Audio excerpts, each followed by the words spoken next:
llegado el momento, es el tiempo perfecto para juntos fomentar el buen vivir.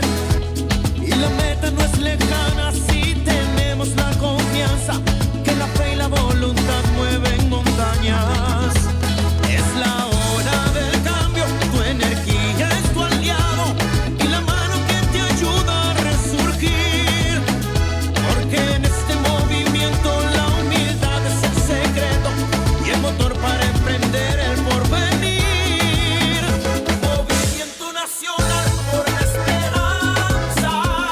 Toda meta es visible, toda meta se alcanza. Movimiento nacional por la esperanza. El futuro sí es posible, no perdamos la confianza.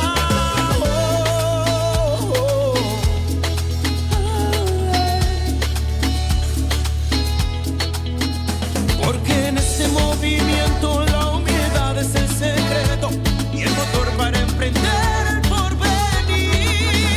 Movimiento nacional por la esperanza. Toda meta es visible, todo se alcanza. Movimiento nacional por la esperanza. El futuro sí es Movimiento posible. Nacional por la Esperanza te quiere invitar a formar parte de esta gran comunidad digital, en donde compartimos las asambleas virtuales semanales, así como el panorama político-electoral nacional e internacional. Para informarte de todo, lo único que tienes que hacer es seguir nuestras redes sociales, desde tu celular, tablet o computadora, con estos sencillos pasos. Ingresa a la plataforma de YouTube y en la barra del buscador escribe René Bejarano Martínez, y así de fácil encontrarás nuestro canal. Una vez ahí, solo tienes que dar clic en el botón rojo que dice suscribirse, y listo, ya eres parte de esta comunidad. Y recuerda activar la campanita en la opción que dice todas para que te llegue un aviso cada vez que subamos un nuevo video. Así de fácil, juntos estaremos construyendo esperanza por el buen vivir. Energía es tu aliado y la mano que te ayuda a resurgir. Movimiento Nacional por la Esperanza. Desde el estado de Jalisco nos acompaña Salvador Zaragoza. De aquí de la Ciudad de México, de la alcaldía Benito Juárez, la compañera Azul Pardavé. Desde el estado de Tlaxcala nos acompaña Jimmy Munive Mena. Desde el estado de Sonora nos acompaña la compañera Francisca Nogales Tarazón. De aquí de la Ciudad de México, de la alcaldía Iztapalapa, el compañero Luis López. Y como cada 8 días, nuestro dirigente nacional, el profesor René Bejarano Martínez. Para iniciar con nuestra ronda de participaciones, le vamos a ceder el micrófono a nuestro compañero Carlos Nieto. Hola, gracias, buenas noches a todos. Bueno, hoy vamos a iniciar nuestra conversación hablando del cierre de nuestra moneda al mes de agosto. Y bueno, esta última semana de agosto fue una semana realmente complicada, con, digamos, algunos retrocesos, incluso de algunos puntos porcentuales completos, en donde nuestra moneda del peso mexicano cerró la sesión con una ligera apreciación. Y bueno, esta apreciación frenó realmente bueno, que no fuera mayor la caída frente al dólar. Y bueno, el peso mantuvo un avance en la sesión y cerró con una cotización de 19 pesos con 70 centavos al sábado 31 de agosto del año 2024. Y bueno, si lo comparamos con los 20 pesos con 87 centavos que había hace 6 años antes de la elección, bueno, esta es una disminución de 1 peso con 17 centavos.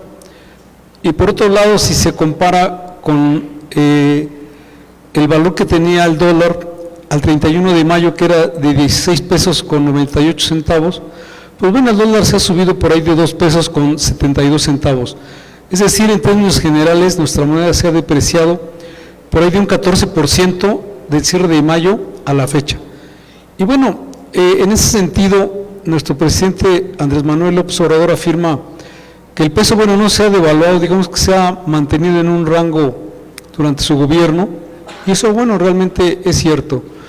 Aunque, bueno, de manera actual podríamos decir que el valor de nuestra moneda fue impulsado por las cifras de inflación en nuestro vecino país del norte, los Estados Unidos, y también a un menor nerviosismo local, es decir, dentro del país. Y bueno, para la jornada que inicia hoy, se prevé que no cambie mucho la situación, puesto que es hoy un día feriado en los Estados Unidos, y bueno, no habrá actividad financiera. Sin embargo, al cierre de la jornada de hoy, lunes 2 de septiembre del año 2024, el dólar cotizó en 19 pesos con 73 centavos. Así inició esta primera semana de septiembre con un ligero retroceso de 3 centavos frente a la jornada del cierre de mes. Y bueno, la divisa nacional evidentemente se encuentra muy presionada por las preocupaciones sobre la polémica que ha desatado la reforma al Poder Judicial. Y hoy, bueno, realmente, como dijimos hace un momento, es un día feriado en los Estados Unidos. Sin embargo, los mercados, los inversionistas y los dueños del dinero se encuentran, bueno, más que atentos en todo momento a las novedades que puedan surgir en este ámbito. Hablando, pues, de un tema relacionado, en días pasados se escuchó por ahí la frase pausa diplomática. Y bueno, ¿qué es concretamente? Vamos a tratar de entenderlo. Tras la pausa diplomática anunciada por el presidente de México, Andrés Manuel López Obrador, con relación básicamente a las embajadas de los principales socios comerciales del norte, Estados Unidos y Canadá, bueno, aquí recordemos que esta decisión se centra únicamente a las embajadas, pero en particular a los embajadores Ken Salazar de los Estados Unidos y Graham C. Clark de Canadá. El presidente mexicano argumentó que estos diplomáticos se han extralimitado en sus funciones al expresar públicamente sus preocupaciones sobre la reforma judicial. Y bueno, evidentemente se han recibido críticas dentro del marco del Tratado de Libre Comercio TEMEC entre México, Estados Unidos y Canadá. Las críticas de los embajadores evidentemente han generado tensiones debido a que alertaron o alertan sobre posibles impactos negativos de la inversión extranjera en México, en especial dentro del marco del Tratado de Libre Comercio. Y bueno, tras esta pausa anunciada por el presidente, el gobierno de Canadá aseguró que no tiene intención de intervenir en los asuntos internos de México. Un portavoz del Ministerio de Asuntos Exteriores de Canadá aseguró el miércoles pasado, a la agencia EFE que Ottawa respeta totalmente la soberanía mexicana y que no tiene la menor intención de intervenir en los asuntos internos de México. Es decir, Canadá opina por respetar la soberanía de México tras la pausa en la relación anunciada por Andrés Manuel López Obrador. Con respecto a la revisión del Tratado de Libre Comercio, sí es un hecho que será o que se dará una revisión, pero esta revisión será dentro de 2 años más, es decir, la revisión entre México, Estados Unidos y Canadá del Tratado de Libre Comercio será en el año 2026. Evidentemente puede generar inquietud entre inversionistas y empresas de la región y pudiera desalentar nuevas inversiones, y estas declaraciones no ayudan efectivamente en nada. Sin embargo, son comentarios alarmistas, puesto que se tiene mucha capacidad de diálogo y bueno, hay tiempo para mostrar muchas más cosas positivas. Ricardo Monreal, conocido por todos nosotros, realizó un importante comentario. Fue un comentario muy oportuno en donde dijo textualmente que aunque un nuevo Congreso dominado por Morena inicia sus labores este 1 de septiembre, esto no significa que la reforma judicial será aprobada de inmediato. Aseguró que se va a cuidar todo el proceso legislativo y que no habrá prisa y habrá diálogo para buscar el mejor entendimiento en la Cámara. Es un comentario muy oportuno, evidentemente. Y bueno, también Ricardo Monreal recibió por parte de sus alumnos en la Facultad de Derecho, pues bueno, una petición de que no los deje fuera, que desean participar en esta reforma judicial. Aquí, bueno, pues veremos qué ocurre, esto apenas empieza.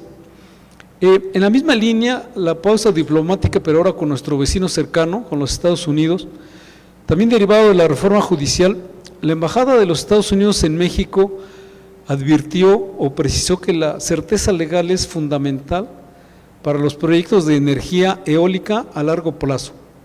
Laura Sima, agregada de Energía y directora de la oficina de la Embajada de Estados Unidos en México, expresó: Ken Salazar, embajador de Estados Unidos en México, ha sido claro sobre sus preocupaciones en torno a los cambios regulatorios en el sector energético en México. Asimismo, también la funcionaria señaló que México podría atraer a inversionistas que buscan certidumbre legal y estabilidad a largo plazo para proyectos estratégicos comunes, claro, los cuales suelen extenderse entre 7 y 10 años. Y bueno, es cierto, muchos inversionistas están comparando a Estados Unidos y a México y están, pues bueno, discerniendo o pensando por dónde van a tener la incertidumbre o la garantía a largo plazo para poder invertir. A pesar de estos enormes desafíos, la misma Laura Sima se mostró optimista sobre la capacidad de México para trabajar en conjunto con los Estados Unidos y mencionó que si bien existen preocupaciones sobre la regulación en México, sin embargo hay optimismo en la colaboración bilateral para lograr los objetivos en energías renovables. Es decir, existe una enorme posibilidad de acuerdos. Y bueno, en donde se ve un poco más difícil la posibilidad de acuerdos, hablando de la reforma judicial, esto ante la Comisión Interamericana de los Derechos Humanos, en una nota del 26 de agosto pasado, se dice que más de 1,000 jueces mexicanos se encuentran quejándose en Washington contra la reforma judicial. Y bueno, algo así como que en estos momentos hay 2 magistrados federales mexicanos en Washington, portando con ellos una petición firmada por más de 1,000 jueces federales mexicanos, pidiéndole a la Comisión Interamericana de Derechos Humanos que detenga la reforma judicial mexicana. Aquí, bueno, hay que tomar en cuenta que México no ha renunciado a su lugar en en la Comisión Interamericana de los Derechos Humanos, de la OEA, y México es un miembro activo de la OEA y por lo tanto está obligado a cumplir con los tratados internacionales que esta sociedad o que esta membresía le impone. La pregunta obligada será si México va a respetar los tratados que firmó como miembro activo de la OEA o va a poner por delante las leyes internas, ¿no?, de nuestro país. En este mismo sentido, México afirma con una acción y rubrica que efectivamente se encuentra dentro de la OEA y al hacerlo, reconoció a la Comisión Interamericana de los Derechos Humanos con hecho y derecho como defensora de los derechos humanos en el continente, que no es cosa menor.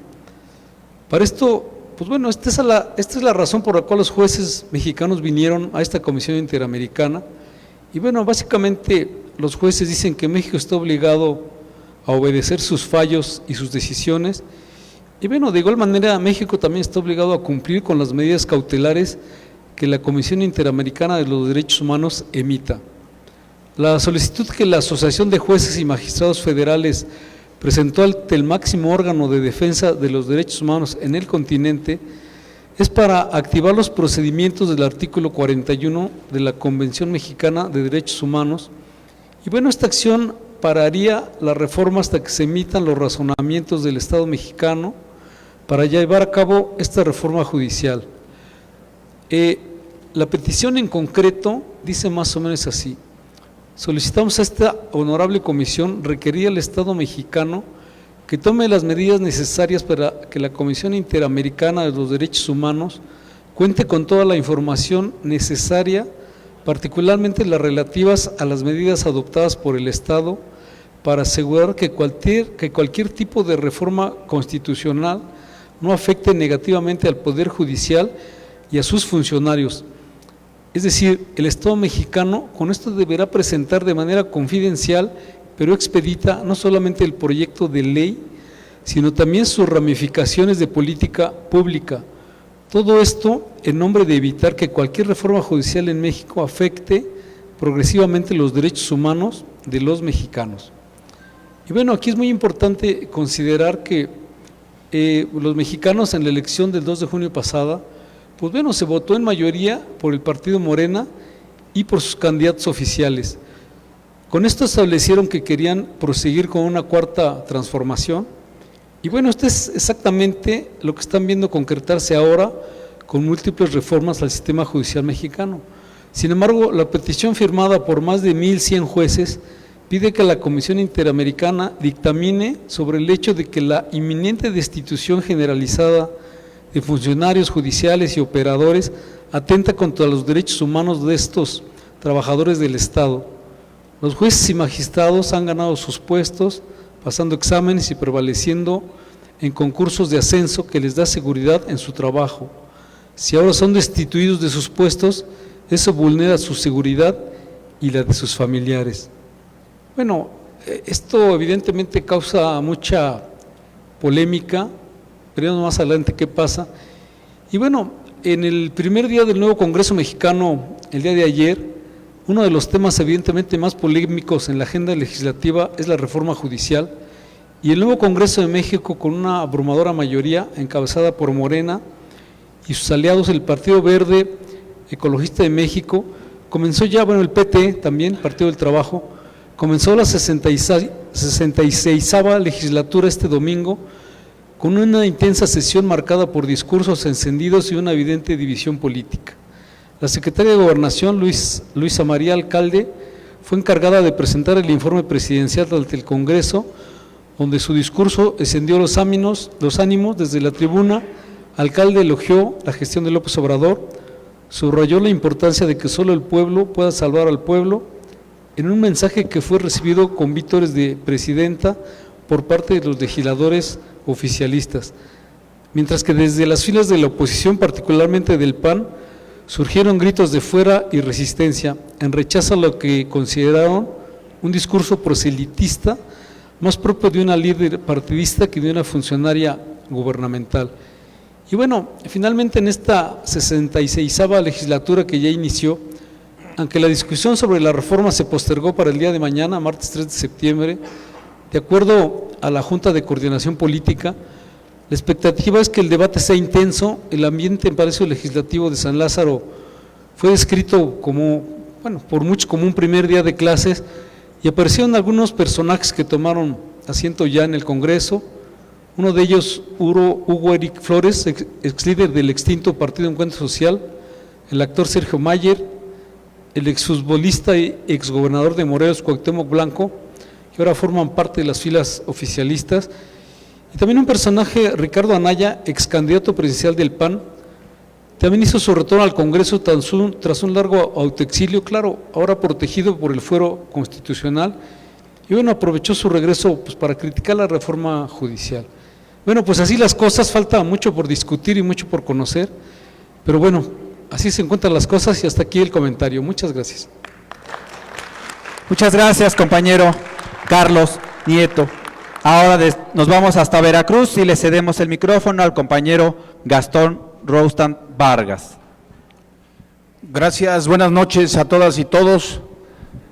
Es un placer para mí conocerlos, es la primera vez que me presento aquí a esta asamblea. Gracias, doctor Hegel, gracias, profesor René Bejarano, que me hicieron la cordial invitación para asistir a esta asamblea. Les traemos un mensaje desde Misantla, Veracruz. Quienes hayan tenido ya la oportunidad de conocer nuestros encantos de Misantla, por ahí entiendo que debe haber alguien, dicen que aquí en la ciudad si tiras una piedra le das a un veracruzano, ¿no? Entonces, por acá tenemos uno, compañeros que, pues de lucha seguramente, que en este andar, pues siempre nos encontramos. Llevamos ya un par de participaciones en movimientos de la izquierda, nacimos en la izquierda, nos dimos de alta en la izquierda y estamos trabajando, ya hemos hecho por ahí algún pues trabajo. Y bueno, el día de hoy le pedimos la oportunidad por aquí al profesor de conocer el movimiento, de acercarnos con ustedes y pues tratar de presentarles nuestro proyecto, nuestra actividad que tenemos en la zona, no tan solo en Misantla, sino en toda la parte centro-norte del estado. Estamos trabajando por ahí con algunos liderazgos, principalmente en el Distrito 7 Federal, con los 9 municipios, y en el 8 local, que es la cabecera Misantla, que tiene 16 municipios por ahí en su haber. A mí me cortaron el ombligo ahí en Misantla, pero bueno, tengo 32 años aquí en la ciudad, me dedico a la construcción, soy arquitecto, y hago por ahí proselitismo desde el 2012, que nació el Movimiento de Regeneración Nacional.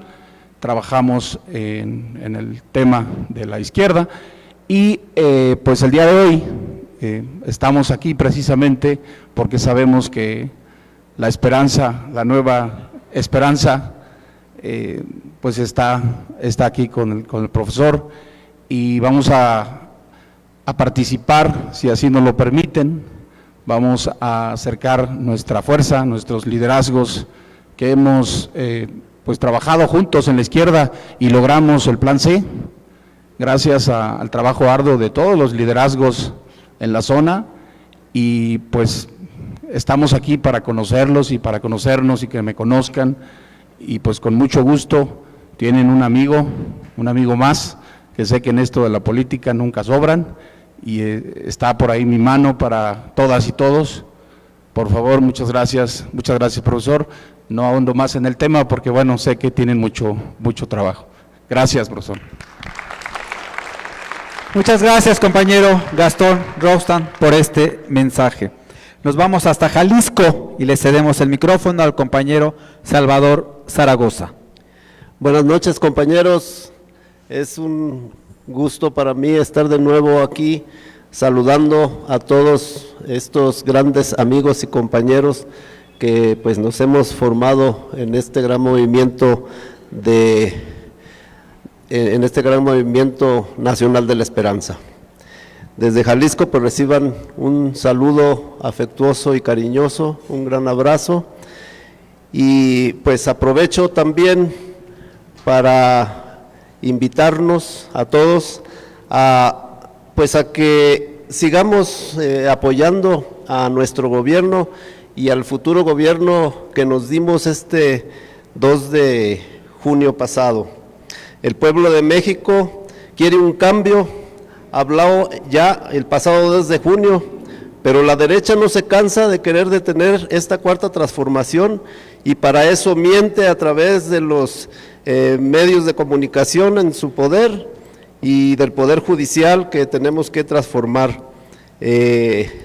Sigamos pues trabajando desde esta gran trinchera que es nuestro movimiento, sigamos consolidando esta revolución de las conciencias del humanismo mexicano, que es nuestra base ideológica y filosófica que nos va a marcar el rumbo para estos próximos cambios que se vienen.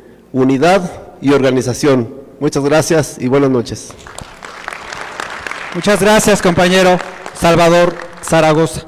Ahora le cedemos el micrófono a nuestra compañera Azul Pardavé. Hola, buenas noches. Pues solo quiero enviarles un saludo y sumarme a la organización del Movimiento Nacional por la Esperanza, como siempre, y que sigamos en la lucha del humanismo mexicano. Buenas noches, gracias. Muchas gracias, compañera Azul Pardavé. Nos vamos hasta Tlaxcala y le cedemos el micrófono al compañero Jimmy Munibe Mena. ¿Qué tal? Buenas noches, servidor. Quiero hacer una pequeña reseña, yo espero no quitarles mucho de su tiempo. Yo vengo de del municipio más pequeño del estado de Tlaxcala. Digo, si Tlaxcala dicen no existe, híjole, Xicotzinco tampoco se ve mucho que digamos. Pero, sin embargo, o sea, tiene una gente muy cálida, muy aguerrida, gente que no se ha dejado llevar por ciertos líderes que buscan intereses particulares. Quiero comentarles que la administración antepasada venía de una administración de 4 años, 8 meses. Ese presidente que en ese entonces estaba al frente quiso dejar como sucesor a su director de obras públicas, quien a su vez era su yerno. Entonces, imagínense 4 años, 8 meses y 3 años más con el que venía, la gente, la población definitivamente estuvo inconforme. Tan es así que fuimos noticia a nivel nacional. Creo que por ahí nos dimos a conocer un pequeño rayo de luz en ese sentido. La población, el pueblo se manifestó en contra precisamente de cómo se habían dado las circunstancias de esa elección. Desafortunadamente el gobierno fue un tanto omiso, ¿no? Pensó que era algo muy vago, que pronto se iba a disolver, ¿no? Sin embargo, este movimiento, que se llama Movimiento por la Recuperación de Xicotzinco, duró los 3 años, ¿sí? Y hoy en estas elecciones, el tiempo le dio la razón. Ganamos con un candidato independiente, ¿sí? Con esto quiero decirles que nunca debemos de perder la fe, que nunca debemos perder la fe. ¿Por qué? Porque siempre va a haber una nueva esperanza, ¿sí? Hoy en día la gente se ha hecho muy ajena a la política, no quiere saber nada de política, pero eso precisamente es lo que ha permitido que gentes perversas hagan con el gobierno y con el erario público lo que han querido. Yo los invito a que unamos fuerzas, a que sigamos juntos con esta nueva esperanza, a que nunca perdamos la fe de tener líderes que manejen los recursos en beneficio de la sociedad. Pues quiero agradecerles también a los compañeros de Panotla, líderes importantes allá en Tlaxcala, que me hicieron la invitación para estar hoy aquí, al profesor René Minor, al licenciado Ángel Ramírez, al profesor Orlando Pérez, a la profesora Romy Sánchez y a la licenciada Elizabeth Sánchez. Pero sobre todo quiero agradecer a nuestro líder nacional, al profesor René Bejarano, quien hoy me ha permitido estar aquí. Gracias. Muchas gracias, compañero Jimmy Munive. Ahora nos vamos hasta el estado de Sonora y le cedemos el micrófono a la compañera Francisca Nogales Tarazón. Muy buenas noches, tengan todos ustedes. Es un placer y es un gusto enorme el estar el día de hoy aquí con ustedes. Muchas gracias, profesor René Bejarano. No sé ahorita en serio cómo decirles qué gusto y qué cariño tan especial tenemos nosotros. Los sonorenses somos muy calurosos. Reciban todos ustedes, y maestro, profesor René Bejarano, un caluroso y afectuoso saludo de los compañeros del MN del estado de Sonora, que estamos ahí arriba, y el día de hoy nos acompañan algunas compañeras de nuestro equipo del MN Sonora. Ha sido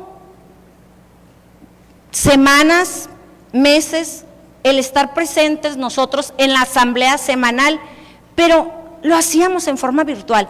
Pero el hecho de estar ahorita aquí presentes y manifestarles también que no nada más hacemos actividades en el estado de Sonora, sino que vinimos el día de ayer a estar presentes como Movimiento Nacional de la Esperanza representando al estado de Sonora. En el último informe de nuestro presidente Manuel López Obrador, estuvimos en la primera fila del MN, enfrentito de nuestro presidente. Fue un honor para nosotros. El día de ayer estuvimos en la Cámara de Diputados, también con nuestra representante del MN en Sonora, la senadora Lorenia Ivette Valle San Pedro.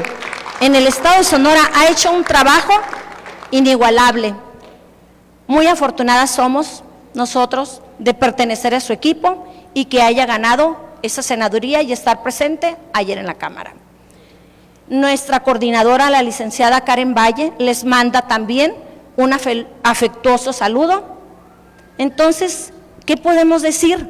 Tenemos un gobernador el doctor Alfonso Durazo Montaño, primer gobernador en el estado también de Morena, primera vez, y que está apoyando el movimiento. También reciban ustedes un afectuoso saludo de nuestro gobernador. Yo soy maestra jubilada y seguimos trabajando en el Movimiento Nacional de la Esperanza, llevando jornadas en todo el estado. Nuestro equipo está integrado por diferentes comisiones, por las comisiones jurídico, la comisión de salud, la comisión de educación. Tenemos muchas comisiones y llevamos el Movimiento Nacional de la Esperanza a todos los municipios de nuestro estado. Es un placer y es un honor el estar aquí. Gracias, maestro, por la invitación. Gracias a todos ustedes. Bendiciones. Muchas gracias, compañera Francisca Nogales, y bienvenidas.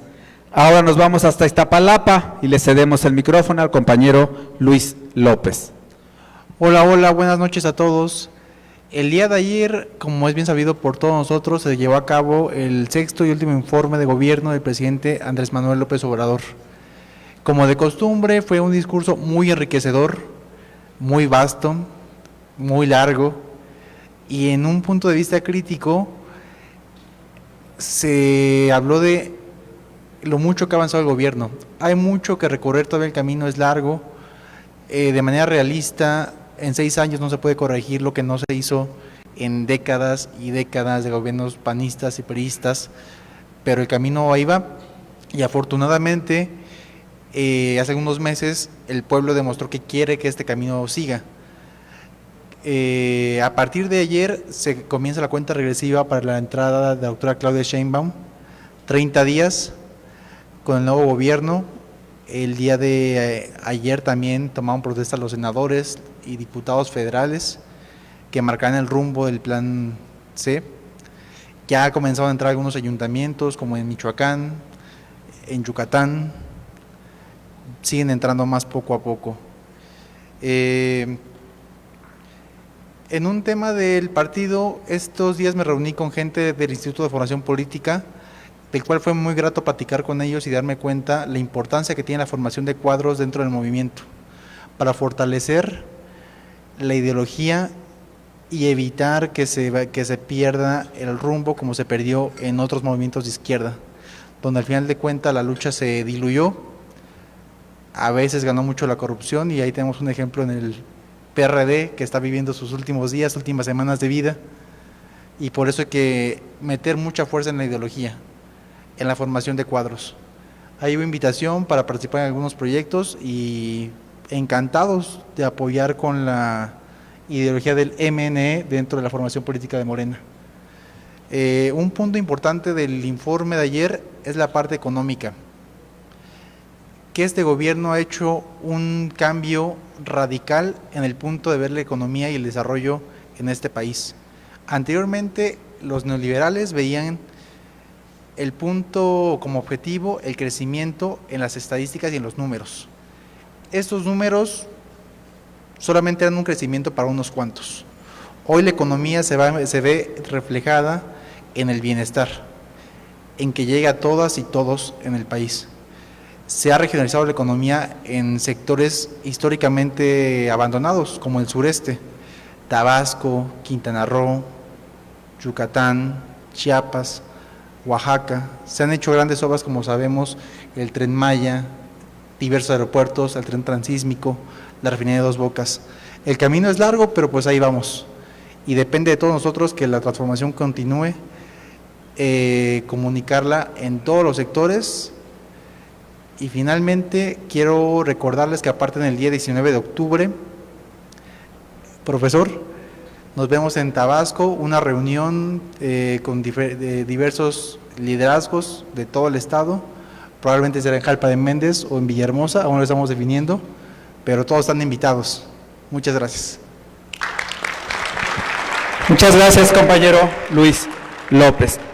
Y antes de pasar el micrófono, informarles que Del 29 al 31 de agosto estuve presente en el estado de Baja California Sur para organizar la visita del profesor, que va a ser el día 25 en Los Cabos y el 26 de octubre en La Paz.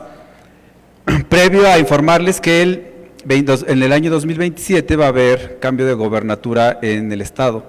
Entonces ya empezamos con los trabajos preparativos y hay más de 4 candidatos y candidatas que ya le levantaron la mano para competir por la gobernatura. Pero aquí lo curioso es, y hace 4 años lo dije en esta asamblea, y lo vuelvo a repetir, y creo que la autocrítica no está de más. Morena ya va a ser su tercer periodo de gobierno en Los Cabos, y muchos imaginan, cuando hablamos de Los Cabos, el lugar paradisíaco de nuestro país, en donde hay hoteles de 5 estrellas, de muchos diamantes, en donde una noche te sale en más de 60,000 pesos. Pero por el otro lado existen colonias muy marginadas, en donde las casas son de cartón, en donde cuando llueve, allá no llueve, pero cuando llueve se inundan y arrasan esas casas. Aquí el análisis es porque hay una disparidad en un estado y en un municipio gobernado por nuestro país.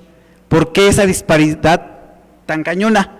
Insisto, está la zona turística en donde todos o quienes hayan ido pues se quedan ahí en la zona turística, pero de ahí a 40 minutos se van a los lugares donde vive la gente que ofrece sus servicios en esos lugares, pues viven en esa mala calidad, en donde las temperaturas pueden llegar de 40 a 45 grados y esas casas obviamente no tienen ni ventilador ni aire acondicionado. ¿Qué estamos haciendo mal o qué se está haciendo mal para no ayudar a esas personas que viven en ese municipio? Esa fue la reflexión que compartí con los compañeros, porque vienen las elecciones municipales en el 27 y la de gobernador, porque ahora, ¿qué les vamos a ofrecer a ese electorado, a esos compañeros que viven en extrema pobreza? Si los programas sociales de Andrés Manuel del 18 al 24 fueron los programas estrella, ahora, ¿qué es lo que sigue? Porque además también hay que invitarnos a reflexionar, porque esos programas ya van a pasar de moda en el sentido de que ya no son innovadores, de que en este gobierno y con los nuevos electores van a decir, pues esos programas siempre han estado o siempre estuvieron. ¿Qué me vas a ofrecer ahora? Una cosa tangible, algo que sientan. El que les lleguen los 6,000 pesos a los adultos mayores es una cosa tangible. El prometerles que les vamos a pavimentar, pues se queda en eso, en que les vamos a pavimentar. Desafortunadamente nuestros compañeros y compañeras que llegan a las alcaldías, pues no entienden de las necesidades de la gente que les dio el voto para poder llegar ahí. Y sí, el fenómeno de Morena sigue vendiendo, pero recuerden que cada elección es distinta y en el 27 hay más de la mitad de gobernaturas que se van a estar en juego y vamos a ver cómo nos va. Esto sería todo y obviamente, como dice el profesor, están todos cordialmente invitados, por eso se les está haciendo con un mes de anticipación para que puedan ir a Los Cabos el día 25 y acompañarnos el día 26 a Los Cabos de octubre. Recuerden, con todos los gastos pagados por ustedes mismos. Muchas gracias y ahora le cedemos el micrófono a nuestro dirigente nacional, al profesor René Bejarano Martínez. Buenas noches, compañeras, compañeros. Muchas gracias por estar presentes en esta asamblea semanal del Movimiento Nacional por la Esperanza, correspondiente al lunes 2 de septiembre del año 2024. Es muy importante resaltar la presencia aquí de líderes provenientes de Tlaxcala, del Estado de México, de la Ciudad de México, de Jalisco, de Veracruz, de Sonora, de Oaxaca y de otras entidades. Muchas gracias por asistir, de Sinaloa, y también agradecerle a las personas que se conectan a través de las redes sociales y que sintonizan y escuchan y ven estos mensajes. Quiero resaltar los siguientes temas. En lo que se refiere a la reforma del Poder Judicial, el presidente López Obrador denunció que la ministra presidente de la misma, Norma Piña, permitió la entrada de 2 expedientes que debió rechazar. Se trata de adeudos fiscales por más de 35,000 millones de pesos. Uno de los casos se le asignó a un ministro que se ha encargado de defender a potentados. ¿Qué procede?, dijo el presidente, o se preguntó, denunciarla y pedir juicio político, pero si hacemos eso, irían a quejarse con el rey de España. Ironizó. Es evidente que violan la Constitución. Y ya abordaré al final el tema de la reforma judicial, que probablemente se apruebe mañana en lo general, en primera instancia, en la Cámara de Diputados. También el presidente exhibió que sin tener facultades, la Corte aceptó un recurso legal del PAN contra la mayoría de Morena y partidos aliados en la Cámara de Diputados. El Tribunal Electoral del Poder Judicial de la Federación es la última instancia en materia electoral, no la Corte. Y ya más adelante resaltaremos que el ministro al cual se le asignó este asunto rechazó su viabilidad, porque la Constitución es muy clara que en materia electoral la última instancia es el Tribunal Electoral y no procedía, a pesar de que la ministra presidente lo aceptó. Juan Luis González Alcántara lo desechó de plano por, como dicen los abogados, notoriamente frívolo e improcedente. En materia internacional, el presidente espera que se den a conocer el cómputo de las elecciones en Venezuela para poder reconocer al ganador. Pero criticó que al respecto de la relación con el embajador de Estados Unidos en México, Ken Salazar, que aunque es buena, está en pausa luego de sus declaraciones contra la reforma judicial. Dijo el presidente, tienen que aprender a respetar la soberanía de México. En lo que se refiere al programa IMSS Bienestar, se informó que este programa pasó de tener a casi 19,000 médicos especialistas a 27,000 profesionales que atienden a las personas sin seguridad social en 23 entidades. El programa La Clínica es Nuestra tiene un avance de dispersión de recursos del 97%, lo que significa casi 11,500 centros de salud que han ejercido sus recursos en mejoras y equipamiento. Como les decía, ya el ministro de la Corte se declaró incompetente con respecto al recurso del PAN. También el presidente anunció que acordó con la presidenta electa, Claudia Sheinbaum, que ella firme un decreto para que continúen los estímulos fiscales y la homologación del precio de los combustibles para la zona fronteriza norte del país. En la sección ¿Quién es quién? En las mentiras, se señaló que es falso que haya disminuido el gasto educativo durante el gobierno de López Obrador. En 2024 el presupuesto de la SEP se incrementó en 35.1% respecto a 2018 y 5.5% más en relación al 2023.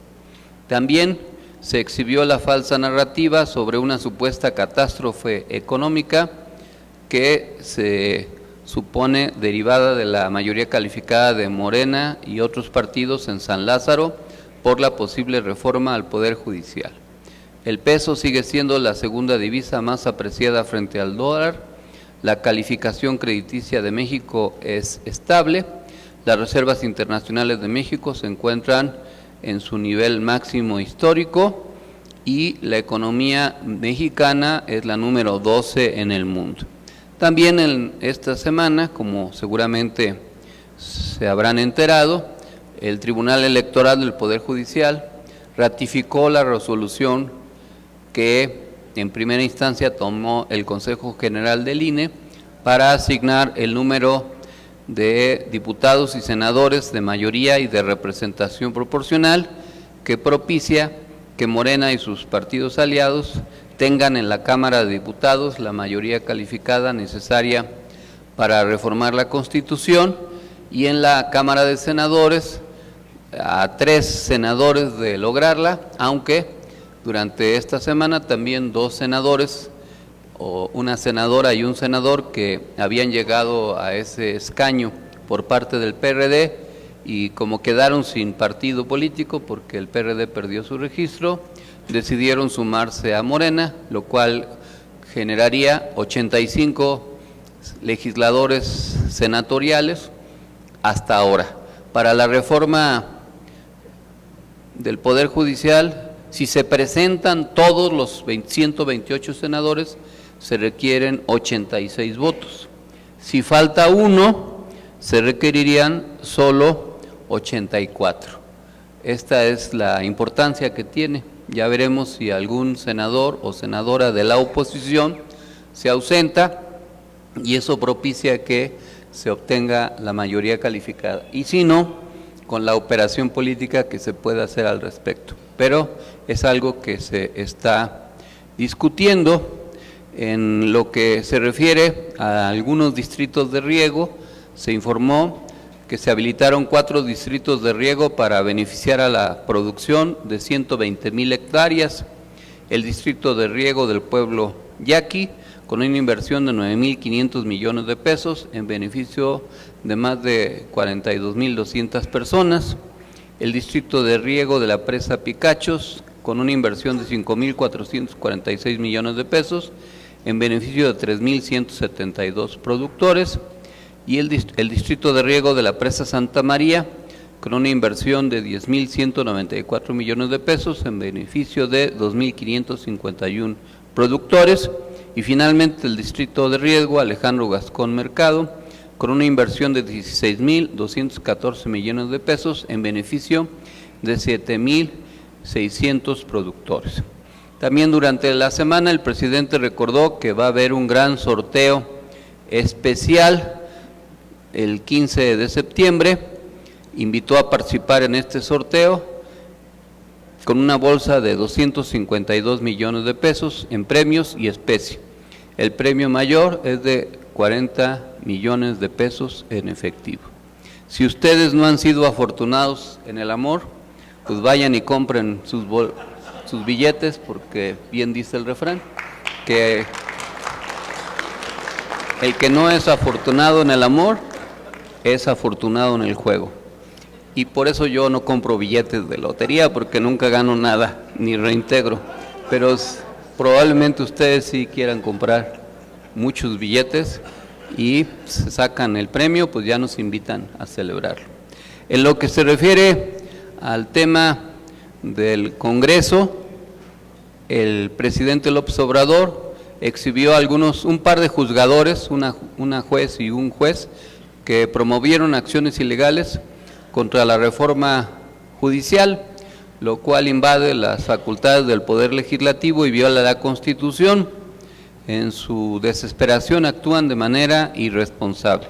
Me voy a pasar al final de la presentación para que vean quién es una juez o jueza. Ella es Marta Magaña, la jueza que ordenó frenar discusiones de la reforma al Poder Judicial, y es Xochitl Lover. Esa es su verdadera afiliación política. ¿Qué decidió esta juez? Es hasta absurdo lo que deciden, que un juez y una jueza decidieron que el Poder Legislativo no pueda discutir una iniciativa de ley. Es una barbaridad, es un despropósito. Si estuviéramos en otro ambiente político, estos jueces ya hubieran sido removidos de su cargo, o se les hubiera hecho ya o iniciado un juicio de responsabilidades, mejor conocido como juicio político, por emitir fallos de este tipo, pero es parte del debate que se está dando. Esta semana también, el 1 de septiembre, comenzó a operar el tramo Sinacantepec-Santa Fe del tren interurbano, conocido como el Insurgente. Y faltaría ya nada más el tramo de Santa Fe a Observatorio, que se pretende que se inaugure en diciembre por la presidenta ya en funciones, Claudia Sheinbaum. En este fin de semana también el Tribunal Electoral de la Ciudad de México decidió anular la elección en la alcaldía Cuauhtémoc con el criterio de la violencia política de género. Esta resolución todavía no es firme, habrá que ver si la sala regional la ratifica o no, y en su caso la sala superior. Es un tema sobre el cual el presidente se refirió hoy en la mañanera y estaremos atentos al respecto. En lo que se refiere a la última encuesta del sexenio, AMLO cierra su gestión con 7.8% de calificación y 73% de aprobación, lo que significa pues un resultado inédito. En esta encuesta de Consulta Mitofsky, el presidente casi termina igual que como empezó, pero hay otras encuestas de otras casas encuestadoras que lo colocan todavía por encima. Es un consenso que hay un nivel de apoyo muy importante, por arriba del 70%, lo cual refleja pues el nivel de legitimidad que logró un gobierno que funcionó durante 6 años. Esta semana también, además de la visita que Miguel hizo a Baja California Sur, allá mismo se constituyó la sección de la Asociación de Mujeres Organizadas del MNE en Baja California Sur, que pues tuvo una participación muy entusiasta de compañeras y compañeros. También este fin de semana tuve la oportunidad de estar en Yucatán llevando a cabo una asamblea organizativa del MNE en aquella entidad. Fue muy exitosa, con alrededor de 100 dirigentes provenientes de más de 10 municipios, y lo más importante es que en ese contexto se dio a conocer que se había ganado que el Tribunal Federal resolviera la anulación de las elecciones en un municipio que se llama Izamal, en donde se van a repetir esas elecciones porque el presidente municipal priista, que pretendía reelegirse, pues utilizó muchas acciones ilegales que fueron debidamente documentadas y que por eso se anuló esa elección.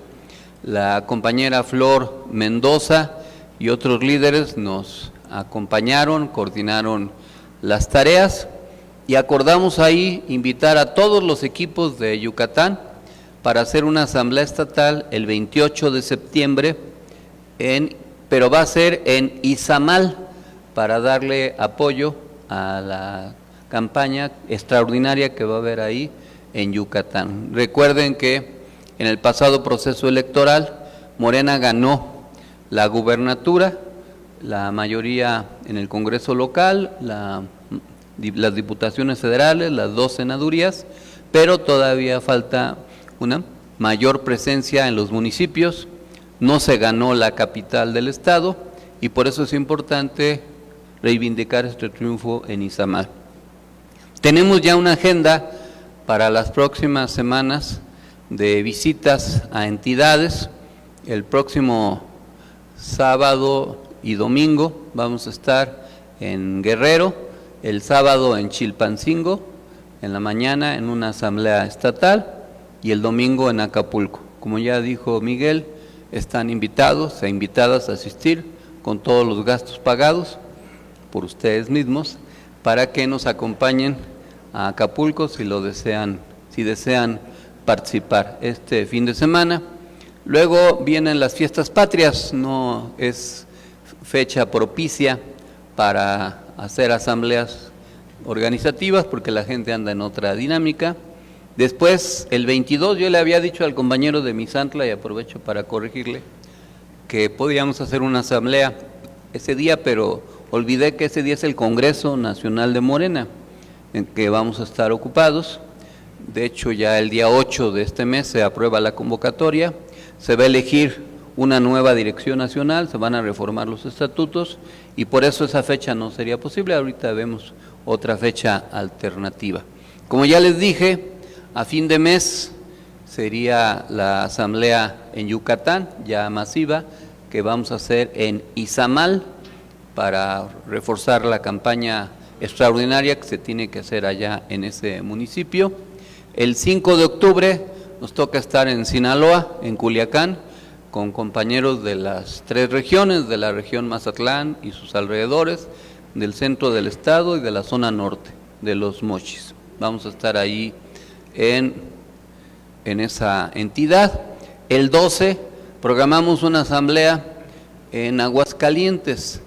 Es importante porque la gobernadora del estado presentó una iniciativa para disminuir, contradiciendo lo que la Corte ya había resuelto, el tiempo de la interrupción legal del embarazo. El tiempo legal establecido ya a nivel federal es de 12 semanas y la gobernadora presentó una iniciativa para que se redujera a la mitad, es decir, que fuera legal, pero solo en máximo de 6 semanas. Y pues se requiere fijar una posición, entre otros temas, ahí, porque alguna legisladora de Morena votó a favor de esa iniciativa y otros legisladores de otros partidos. Y nosotros pues tenemos que tener una definición clara con respecto a ese tema, pero además hace falta mejorar la organización ahí en Aguascalientes, porque fue la única entidad en donde Claudia Sheinbaum no obtuvo la mayoría de votos. Y nosotros necesitamos reforzar esa organización.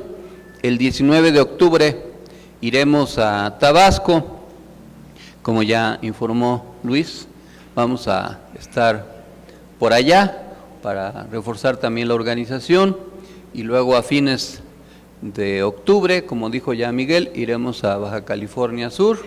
Después viene la semana de los santos difuntos, de muertos, y ya después de muertos, como zombies, vamos a seguir trabajando.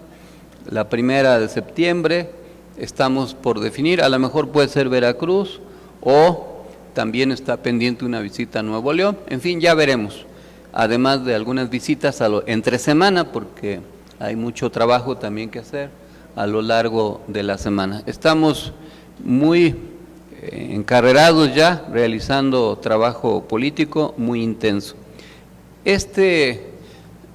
Primero, pues se inició el último mes, pero se instaló el Congreso de la Unión y en particular la Cámara de Diputados. Ayer se dio primera lectura al dictamen de la reforma judicial y probablemente se pueda votar mañana. Y va a haber un intenso debate acerca de este tema y por eso yo preparé una síntesis de las modificaciones que la Comisión de Puntos Constitucionales hizo a la propuesta de reforma al Poder Judicial para que pues tengamos suficientes argumentos y además desmentir muchas versiones que no son precisas con respecto a lo que se pretende aprobar. Primero, se crean los comités de evaluación. Los 3 poderes de la Unión tendrán comités de evaluación para analizar el perfil de los y las candidatas. Aquí se crea un filtro para tener los mejores perfiles. ¿Por qué se aclara esto? Porque en la propaganda en contra de la reforma se dice que cualquiera se puede anotar, que cualquiera puede ser, que aunque no tenga estudios, y eso pues no es cierto. Va a haber un comité de evaluación que tiene que desde luego tomar en cuenta la capacidad, la experiencia, la carrera judicial. Es cierto que cualquier persona que tenga los requisitos podrá participar y su candidatura se analizará por los comités de evaluación. También se estableció como requisito una carta de exposición de motivos y un documento de vecinos o colegas que avale la idoneidad. Pero no quiere decir esto que cualquiera que se anote ya va a ser candidato. Eso no es así. Hay un filtro de los comités de evaluación en donde pues se verá que se cumplan con los requisitos. Cada comité hará listados para ocupar los cargos con los mejores perfiles. Luego se podrá llevar a cabo, si hay muchas propuestas, entre los seleccionados, un procedimiento de insaculación, o sea, de sorteo. Nótese que antes de llegar a la insaculación hubo un proceso previo ante los comités técnicos, mismo que garantizó el aspecto jurídico. Por último, se lleva a cabo la votación, en donde el pueblo de México da la última palabra sobre la elección de ministras, ministros, magistrados, magistradas y jueces.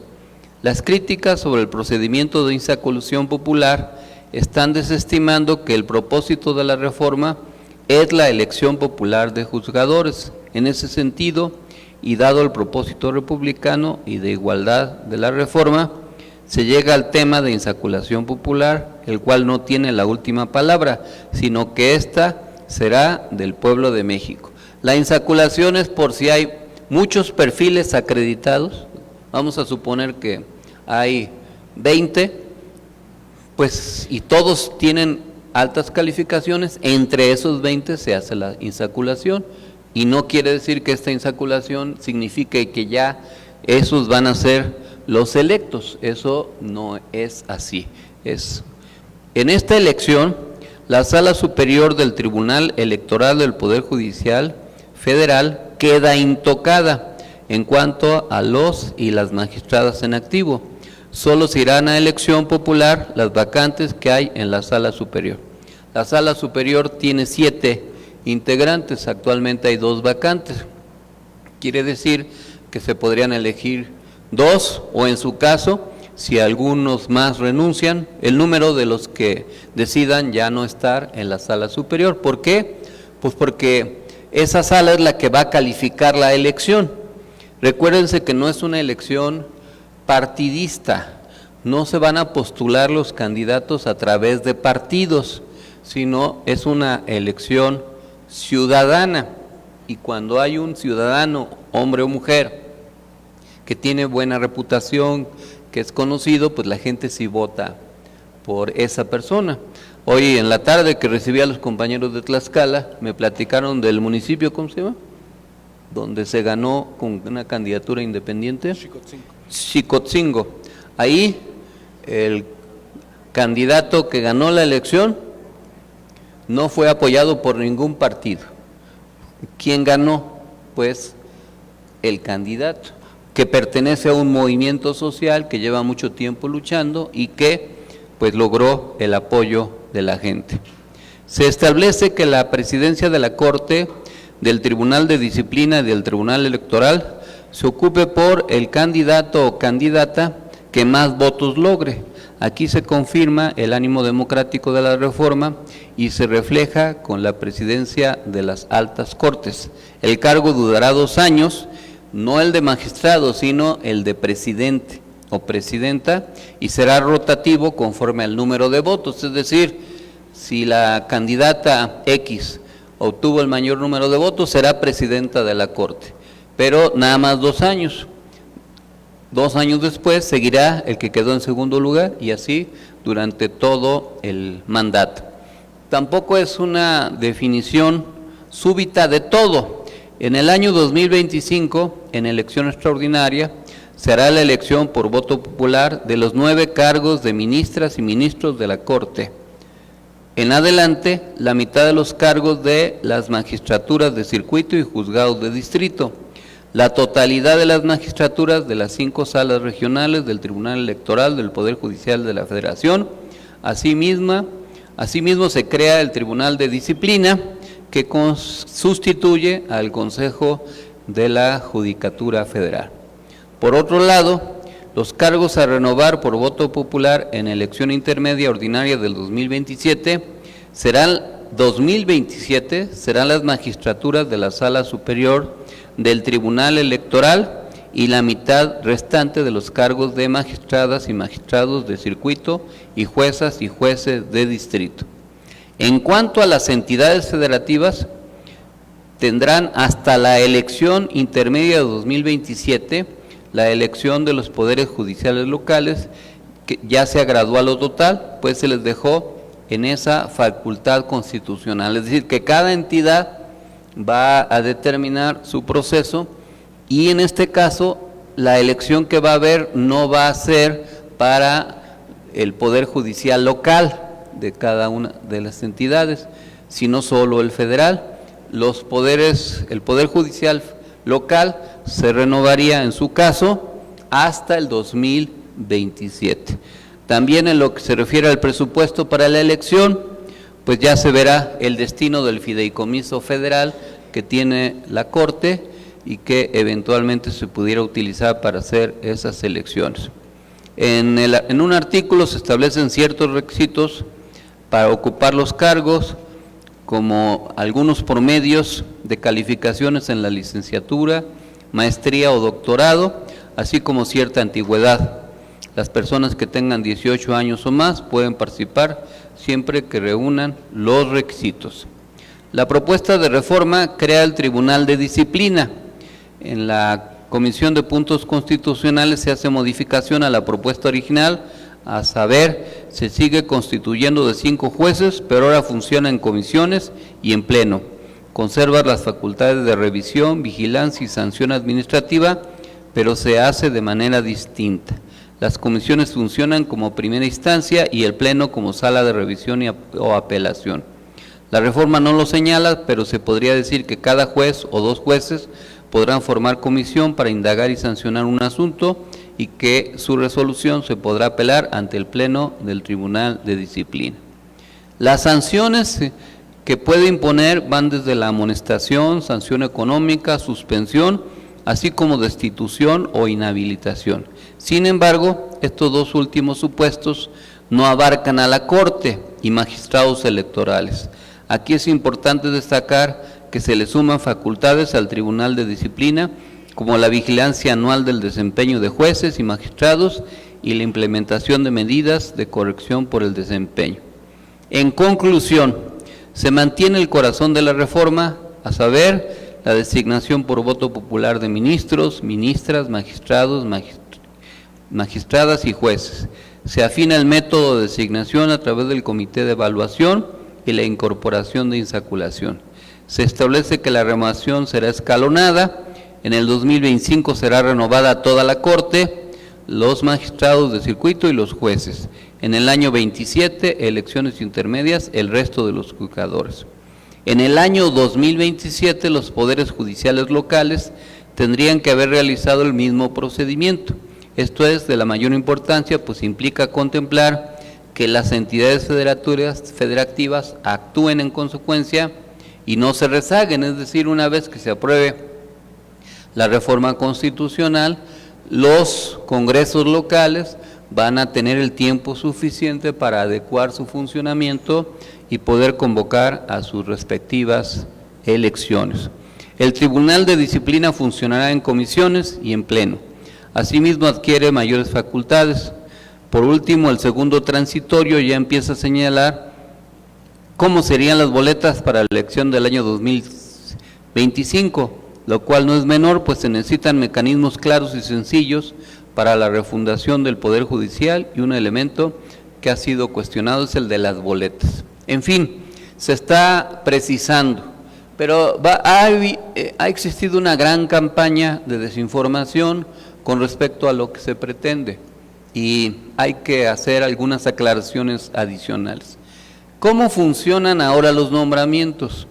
Por ejemplo, los integrantes de la Corte. La presidenta, en este caso Claudia, o el presidente, tiene la facultad exclusiva de proponer una terna al Senado. Nadie más puede proponer. Y si una persona de esa terna obtiene la mayoría calificada en el Senado, ya es integrante de la Corte. Si se rechaza o no se consigue la mayoría calificada, el presidente o presidenta puede mandar otra terna. Y si ninguno de los integrantes de esa terna obtiene mayoría calificada, entonces el presidente nombra. Así sucedió, por ejemplo, con Lenia. Como no se consiguió la mayoría calificada, el presidente, así dice la la Constitución nombró directamente a una magistrada. ¿Eso es mejor que la elección? Pues no. En segundo lugar, lo que se pervirtió al nombrar los magistrados de la Corte, los ministros, es que se volvieron cuotas de partido. Como el Senado no tenía una mayoría calificada o no tuvo a lo largo de las legislaturas, negociaban los partidos. Por ejemplo, Norma Piña fue propuesta del PAN, aunque se presenta como una supuesta ministra independiente, en realidad no lo es, porque para asegurar un nombramiento, pues se hacían las cuentas. ¿Cuántos votos de senadores tenía el PRI? ¿Cuántos tenía el PAN? ¿Y cuántos tenía en su caso cuando existía el PRD? ¿Y cuántos ministros se tenían que nombrar? Vamos a suponer 3. Pues entonces el PRI ponía 2 y el PAN 1, y ya luego compensaban con otros ministros en el tribunal, o en, más bien integrantes del Tribunal Electoral Federal. Y eso a mí no me lo platicaron, a mí me tocó influir, por ejemplo, para que algunos integrantes del Tribunal Electoral del Poder Judicial fueran nombrados en la cuota que le tocaba en su tiempo al PRD. En realidad, los ministros e integrantes del Tribunal Electoral Federal y también los tribunales locales tienen filiación partidista. No es cierto que sean personajes independientes, muchos de ellos fueron integrantes del gobierno de Zedillo o de Salinas o de otros presidentes, y luego se les colocó ahí para defender los intereses del PAN o del PRI. Eso es lo que en el fondo están defendiendo. No quieren que la reforma llegue a ese poder, porque con ese poder quieren seguir usufructuando sus determinaciones. Por ejemplo, ¿por qué la Corte no resuelve que un personaje no pague 35,000 millones de pesos de impuestos? Cualquiera de ustedes que es propietaria o propietario de una casa, de un departamento, tiene que pagar su impuesto predial, ¿o no? Eso es ineludible, y si no lo paga, le hacen recargos. Y si al cabo del tiempo ya es mucho el rezago, hasta puede ser embargada la propiedad, ¿o no es cierto? Bueno, ¿y por qué un personaje dueño de una televisora y de grandes negocios no paga 35,000 millones de pesos y la Corte lo defiende? ¿Será que hay un interés de los integrantes de la Corte? Pues evidentemente sí. Y eso, pues, tiene que ver con muchos otros asuntos que el Poder Judicial ha ido resolviendo. El cambio de régimen abarca el Poder Judicial, y cuando se conquista el poder, no se debe conquistar solo el poder del gobierno, sino el poder del Estado. Y ya hubo una ratificación en una elección popular, se ganó una elección en el 2018 y se volvió a ganar en el 2024. Hay una ratificación de la orientación de lo que la ciudadanía quiere. El Poder Judicial es intocable en los mecanismos de su integración y de su composición. El Congreso de la Unión no puede modificar. El Poder Judicial, pregunto, ¿funciona de manera perfecta? ¿No hay ninguna queja acerca de cómo funciona, de los privilegios de que cuentan? Por ejemplo, se difundió que uno de los voceros en contra de la reforma del Poder Judicial es Diego Valadez, un abogado con prestigio. Ese abogado fue el procurador de Carlos Salinas, que fue el que resolvió la tesis, la hipótesis de el asesino solitario del caso Colosio. Ese es el personaje. Luego trabajó unos cuantos meses de ministro de la Corte y se jubiló y recibe más de 250,000 pesos de pensión desde entonces, vitalicia, por haber trabajado 5 meses. Y claro, pues está en contra de que se haga la reforma del Poder Judicial. ¿Cuántos trabajadores no se la han pasado trabajando 30 años para obtener su pensión y a veces hasta más? Y aquí en este caso, un personaje con unos cuantos meses de haber sido ministro, goza desde que se retiró de una pensión de 250,000 pesos, más o menos. Esas son el tipo de cosas que no se dicen. Pero claro, Diego Valadez se la pasa ahí en algunos medios de comunicación criticando el proyecto de reforma.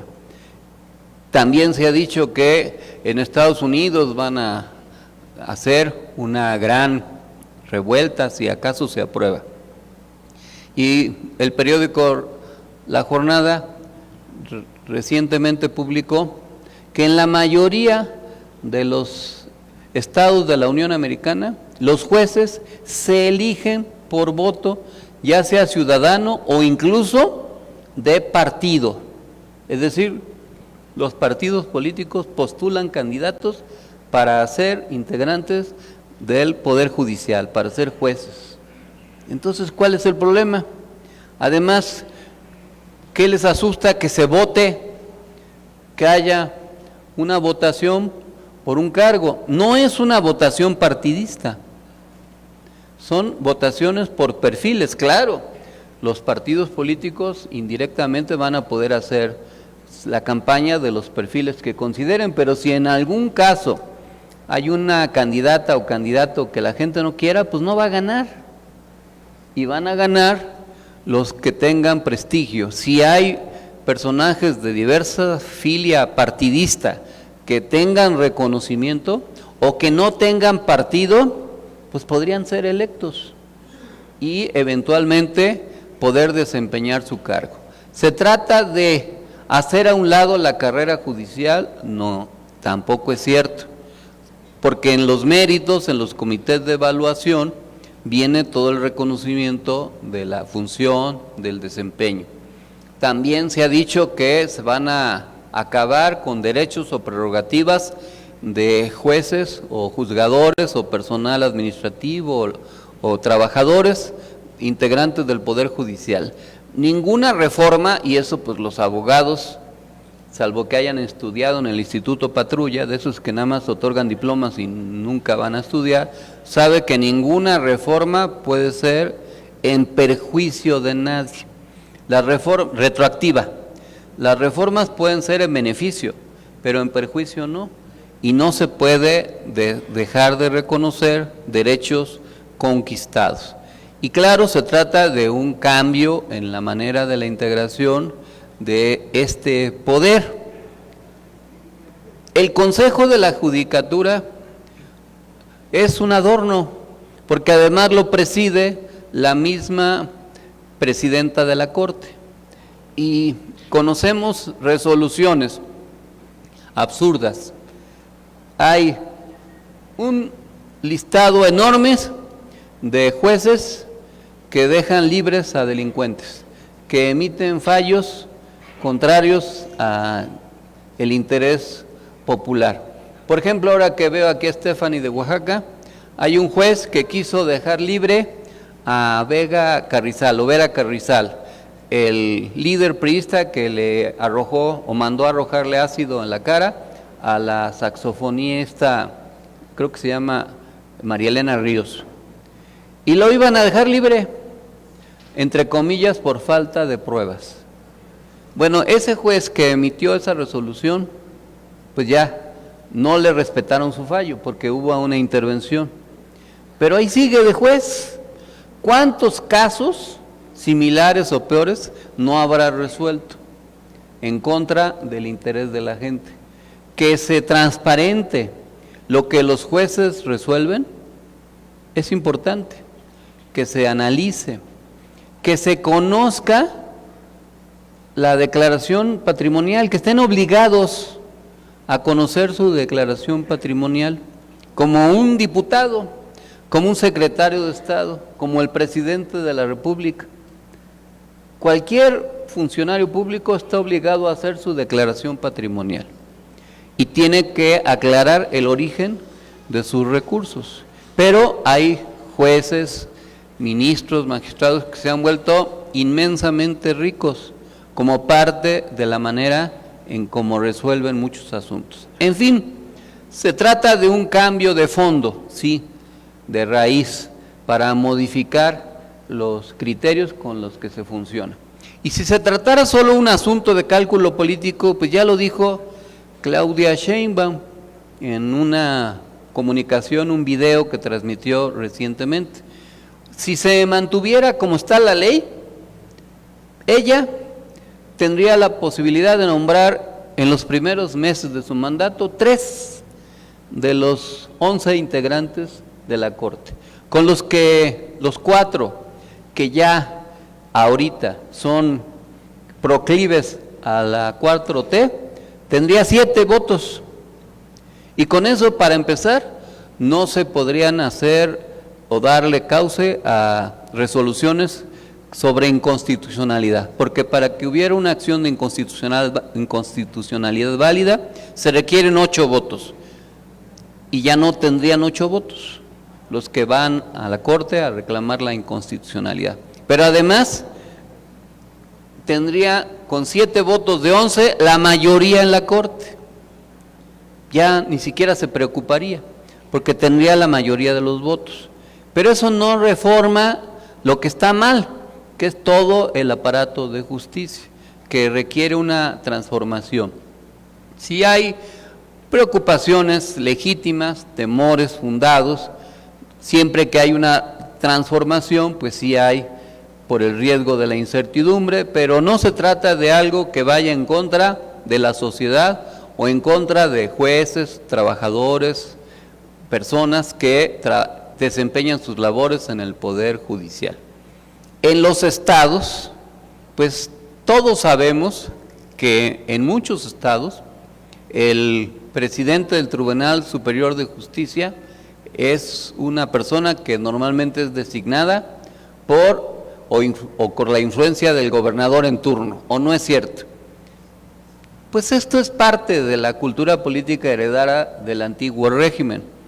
Y hay algunos integrantes del Poder Judicial que son herencia indeseable de antiguos gobiernos, pero que para prevalecer se nombran por 8, 10, 12, 14 años para mantenerse ahí transeccionalmente y poder influir de X o Y manera. Todo esto pues es parte de un debate que se está dando y hay una presión para que no se decida. Pero no es una iniciativa sorpresiva. El 5 de febrero de este año, el presidente presentó la iniciativa y formó parte de la campaña. No fue una iniciativa que se presentó sorpresivamente, como Zedillo, que cuando llegó a la presidencia sin mayor trámite resolvió remover a todos los integrantes de la Corte y nombrar otros. No, aquí se anunció, se dijo lo que se pretendía, a nadie se engañó y la gente votó a sabiendas de lo que se estaba proponiendo. Y si la gente votó por este cambio, ¿qué tienen que hacer los legisladores de la 4T? Pues cumplirle a la gente, porque la gente votó por eso. Y claro, puede haber sobresaltos, puede haber algunas complicaciones, puede haber dificultades, pero tampoco se trata de algo que no tenga cálculo político, y también lo decimos así, porque en algunos países, cuando el Poder Judicial logra preservarse conforme a los criterios del antiguo régimen, ese Poder Judicial es el que se usa para desestabilizar gobiernos. Y ese fue el caso de Brasil. Así fue el caso de Brasil. El Poder Judicial de Brasil fue el que promovió la destitución de Dilma Rousseff como presidenta de ese país, ¿Cuál fue la acusación?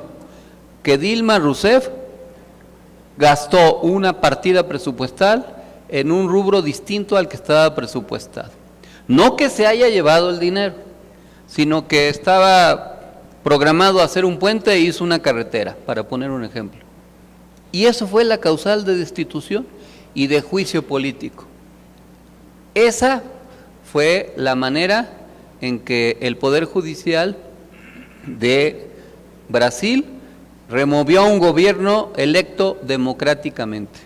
Y así se han hecho muchas maniobras para desestabilizar a gobiernos progresistas a través de un Poder Judicial que obedece a los intereses del antiguo régimen y que se utiliza como un ariete para desestabilizar. Acuérdense que ya López Obrador fue víctima del Poder Judicial cuando se le desaforó por haber intentado construir una carretera que comunicaba a un hospital. ¿Y quién resolvió eso? El Poder Judicial, con fines políticos, obviamente. ¿Para qué? Para impedir que López Obrador en el 2006 eventualmente fuera candidato a la presidencia de la República.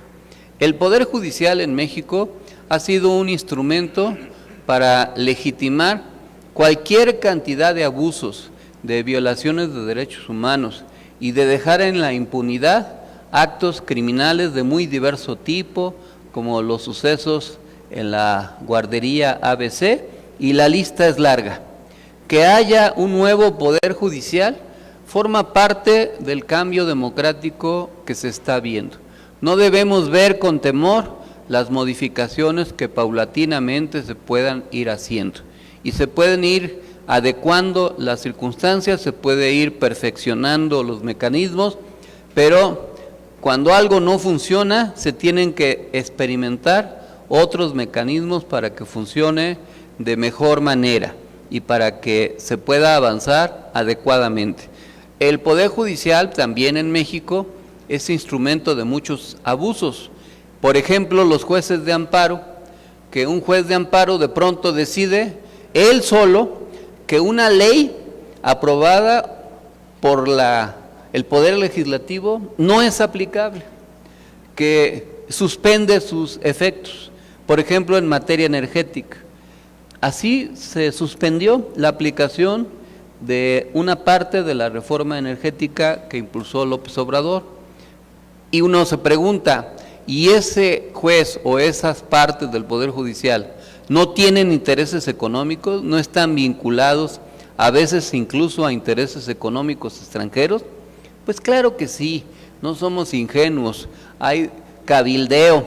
Y así como, por ejemplo, las empresas cigarreras cabildeaban para que en la Cámara de Diputados no se aprobara que las cajetillas dijeran que era un producto nocivo para la salud, y mucho tiempo también las empresas productoras de alimentos chatarra no querían que se pusieran las etiquetas de alto contenido calórico. ¿A poco no pasó mucho tiempo para que esto se hiciera? Un simple etiquetado. Y cabildeaban y influían en muchos legisladores para que no se aprobara. Pues imagínense en fallos en donde está de por medio un interés económico, a veces hasta transnacional, o cuando hay poderes fácticos enormes y los jueces hacen lo que se conoce como el sabadazo, que un viernes en la noche o un sábado temprano se da a conocer que X o tal mafioso ya quedó libre, entre comillas, por falta de pruebas, y se le deja en la impunidad. Y así muchas cosas que han venido sucediendo. La gente no está en contra de la reforma del Poder Judicial. Muchas personas han sido agraviadas por resoluciones del Poder Judicial, por resoluciones de jueces que no son escrupulosos, que no imparten justicia. Claro, hay muchos jueces que sí son profesionales, que han tenido una gran carrera y un gran desempeño, y esos jueces no tienen que tener temor, porque la gente se los va a reconocer. No se trata de poner en ese ejercicio a personas que no tengan capacidad o que no tengan pues una buena fama pública o que no tengan los conocimientos adecuados. Además, en el Poder Judicial hay mucho influyentismo, ¿o no es cierto? Los presidentes de los tribunales, los ministros de la Corte, influyen para armar equipos proclives y se hacen poderes fácticos al interior del Poder Judicial. Y quien no esté plegado a esos intereses tiene muy pocas probabilidades de acceder a un cargo en el Poder Judicial.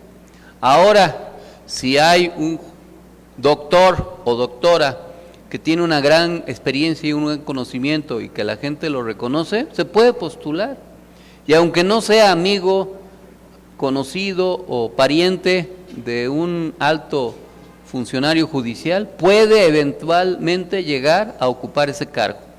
Eso es parte importante de la renovación que se intenta hacer del Poder Judicial. Estamos ante una posibilidad. Hay altas posibilidades de que avance. Falta todavía consolidar la mayoría calificada en el Senado y espero que la operación política lo consiga. Y si se logra, pues entonces habrá que ponerse a trabajar para que se avance adecuadamente en ese sentido. Y no hay que tenerle miedo a lo que la gente decida. En Tlaxcala hay lugares donde se vota por presidente de comunidad, que es un cuarto nivel de gobierno. ¿Y cuál es el problema? Que se elijan a los presidentes de comunidad, pues no hay ningún problema. ¿Y a quién se vota? Pues a las personas que son integrantes de la comunidad y que la comunidad les reconoce cierto liderazgo. Pues eso es de lo que se trata. Y yo creo que si hay un personaje que se postula y a la hora de revisar su historial resulta que dejó libre a tal o cual delincuente, que dejó impune a un violador, que resolvió a favor de una empresa para que no pague impuestos, pues la gente no va a votar por él. Pues sí, cada quien es responsable de su pasado y ese pasado a veces persigue y hay que hacerse cargo de los errores o los aciertos que se cometen en la vida. Pero pues no va a pasar nada si surge otro juez u otra jueza que eventualmente resuelva determinadas cuestiones. En fin, ya veremos, hay toda una movilización para intentar que esta reforma avance, pero yo confío en que va a haber la solidez, la operación política y la capacidad para sacar adelante esta reforma. Y lo que nos toca hacer a nosotros como simpatizantes e integrantes del movimiento de la 4T es apoyar este proyecto y si se aprueba, se promulga la reforma constitucional, pues vamos a tener que hacer campaña en favor de las personas, no como partido, de las personas que se considere idóneas para que sean, ya aunque sean ministros de la Suprema Corte de Justicia y que eventualmente desempeñen esa función. Esa será una tarea política y será parte de la cuarta transformación. Dijimos en la campaña que habría que seguir haciendo historia y esta es, en lo concreto, la manera de hacer historia y no dejar que las cosas sigan igual haciendo solo algunos cambios cosméticos. No se trata de hacer algunos cambios para que todo siga igual. Eso se conoce en política como gatopardismo, que es, de otra manera dicho, la misma gata, nada más que revolcada. Aquí hay que hacer un cambio verdadero, un cambio de fondo, para que se haga historia y el país funcione mejor. ¿Lo vamos a lograr? Pues muy bien, adelante, con fuerza y con determinación, ni un paso atrás. Muchas gracias, compañeras y compañeros. Para concluir nuestra asamblea semanal,